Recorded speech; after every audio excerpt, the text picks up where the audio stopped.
Drug prohibition is slowly crumbling, and it's crumbling under the weight of its sheer ineffectiveness.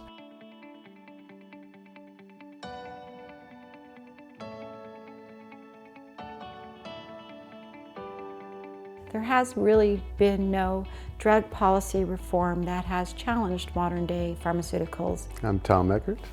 I'm Cherie Eckert. We're the founders of the Oregon Psilocybin Society, the chief petitioners of Psy 2020 here in Oregon. In the last 20 years or so, there's been no breakthrough in psychiatry. Coming all the way from London, England. Let's give a hand for Dr. Robin Carhart-Harris.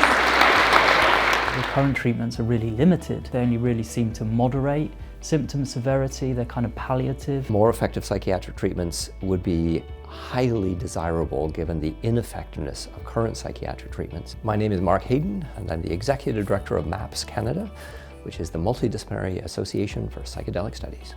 The enormous healing potential of psychedelics generally and psilocybin specifically has just started to open.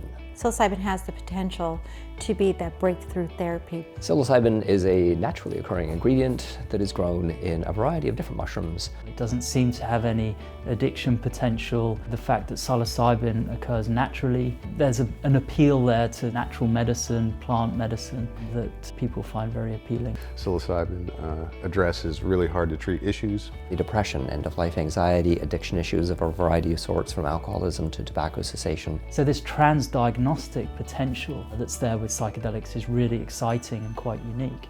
Under the influence of psilocybin, parts of the brain start talking and communicating with different parts of the brains. And I think this really starts to explain some of the positive things that we are seeing in the research. Traditional treatments for PTSD don't work very well. They take years and they're really expensive, and they're relatively ineffective. The effectiveness is somewhere between 10 and 25%. The first round of research with MDMA-assisted psychotherapy demonstrated an 83% level of effectiveness.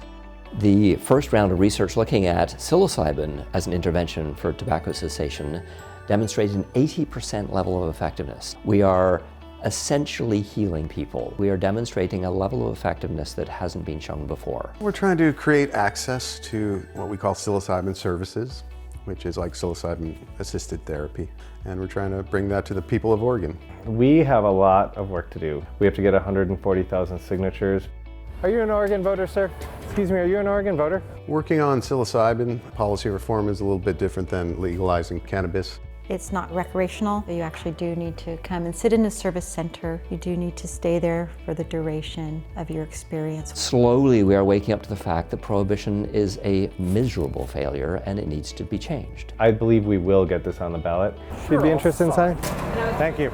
Tom and I are therapists. I think that psychiatry is looking for change, and I think that is why there's an openness not only among scientists and physicians, but also among psychiatrists and pharmacists and individuals looking for a way to help heal a wounded world, a wounded society.